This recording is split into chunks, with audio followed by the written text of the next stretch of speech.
I think I've ranted on so much. I don't know if this is in the second video or even the fifth video on YouTube, but now I'm going to build ailerons and an elevator. Freeze those in place. Freeze everything in place while you build so you don't mess up. Actually, I'm going to move it a bit higher so I can work on it. Now, for these planes, what you want to do is you go down to PHX flat bars. Yes, super flat bars. And I'm going to use this prop for the ailerons. It's the 1x2, I think. I don't know, it's the second one in the list. So what you do is okay, lift up the whole plane, Shift E that in place, bring the aileron to the wing, Shift E that in place. Okay, I'll just quickly position it. By the way, no collide this. Okay, there, it's positioned. Now you go to the ball socket tool. You go to the tip. What I use this as reference, these little lines, but you ball socket the tip of that to the trailing edge of the wing, right at the trailing edge, like at the end. There and there. And now, ta-da!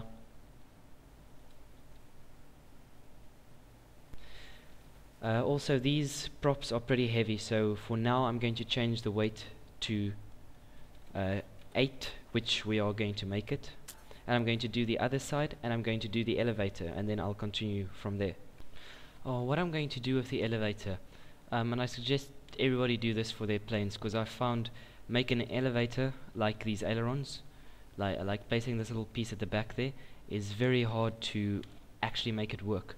So rather move the whole elevator like they do on fighters. So what I'm going to do is I'm going to place this piece in front and then ball socket the elevator to this, and then by attaching a hydraulic from the rudder to the elevator, then I can move the elevator up and down, the whole elevator. I usually access the elevator to the side of the plane, and then it looks much neater without this piece in the front. So I'm quickly going to set up this and then show you from there. And there, it's ball socketed. See, shoosh, shoosh, shoosh, shoosh. We are going to attach the hydraulics, or not the hydraulics yet, but release the plane, Shift E the wings into place again, then spawn this really small, I just prop surfed, spawn this really small piece over here, the 1x1. It's like half the size of the ailerons. Shift E it underneath the wing, right in the middle of the aileron, like that. Do that for each side, and then just weld it to the wing, or to everything, to make it stronger. Now you'll see I have these pylons at the bottom of the wings, and what I will do now is attach the hydraulics. But this you have to pay attention, because this is a very hard thing to do, to make the hydraulics strong enough to support the fin loading on it and so on. Now what you'll see what I've done is that the weight of these is 15 and 8. That is the weight it's going to be when the plane is finished. What we are going to do is make all these orange pieces 3 times what they would normally be. So this one's going to become 24 weight, and that one's going to become, let's just make it 45. I'm too lazy to do the math, but it's close enough. So let's go to 24. There we go. Okay, now all the weights are changed, so they are, see, this one's now 45, this one's 24, and what you do is you take the physics gun, make sure the wings are frozen, and you pull the ailerons back like that, so they are exactly straight, or roughly straight. And this will be the hydraulic off position, like when you're not doing anything with the hydraulic. So now we attach the hydraulics. Go to your wire tool, down to hydraulic. Where's hydraulic? There we go. I'm going to leave the width on so you can see the hydraulic, and then remember where you attach the hydraulic, because the other one has to be exactly the same. So you click on the bottom of the pylon tip there to the back of the aileron, so it has the most leverage. And then you just put the hydraulic controller somewhere.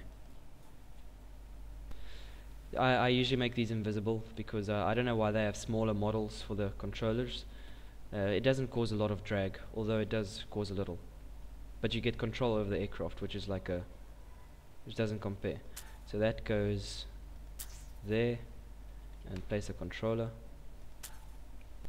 Now you see this one is 4.6 and that one is 5.2 something, and that's sort of close enough. All we're gonna have to do then is change the expression so that this one lifts up a bit more than that one, so they stay exactly the same.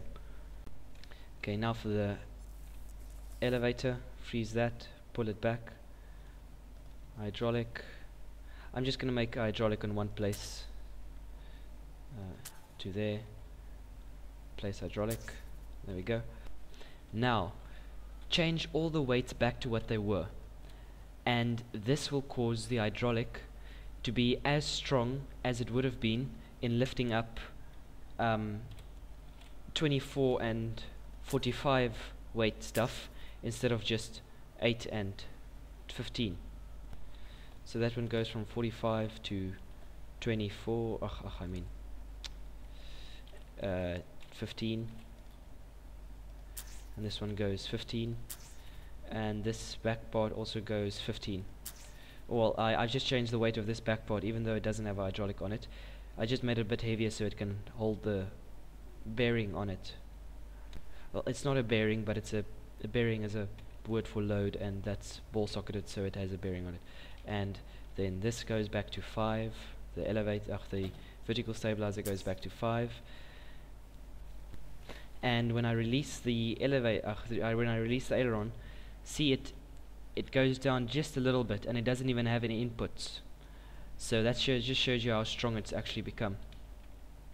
Now this is going to be a numpad controlled, because joystick mod has disappeared off the internet just completely. It's scary, and it's a bit more complex, just a little bit. So I'm just going to show that because it takes time, but just spawn four numpad inputs, a 4, a 6, a 8 and a 2. There we go, I've got a 4, a 6 and a 8 and a 2. And I really don't like these big models of WireMod, because it looks really unneat, and even though I make it invisible and it looks neat again, it feels like there's these massive things just grabbing onto the top of the wing, and it still flies normally, but it's disturbing. And now for the expression. To make this easy, I'm just going to let you copy the expression from the description in the YouTube video, and then I'll just show you how to link it up. You can study the expression and you'll see what it does. It's really easy to figure out. I suggest whenever you make a plane, spawn the expression somewhere where it's very easily accessible, because you're gonna have to change it a lot to make the plane fly well. I'd rather just show you what I did with the expression. Remember that when you don't touch any controls, these hydraulics have to be exactly as long as to keep the aileron straight. So you'll see when I pulled back the ailerons like that, the distance that the hydraulic was then is on the controller. So it's 5.5 and 4 point something again. So, but just remember that, because that is going to be the off value in your expression for the hydraulic. So let's quickly code it. So what we want to do is you go to inputs and you say let's say down, up, left, right. Don't put values, because it won't. Don't put 4, 8, 2 and 6, because it won't use that. It needs to be a name, and it always has to start with a capital letter. There. Now on the outputs tab, you put left ail, like for left aileron, R ail. You can name it anything you want. That spells rail, but you can name it anything you want, but just as long as you remember what it is. And then elev for elevator. Now let's start coding it. You can leave all the other things like persist and trigger all alone, and what you're going to do is say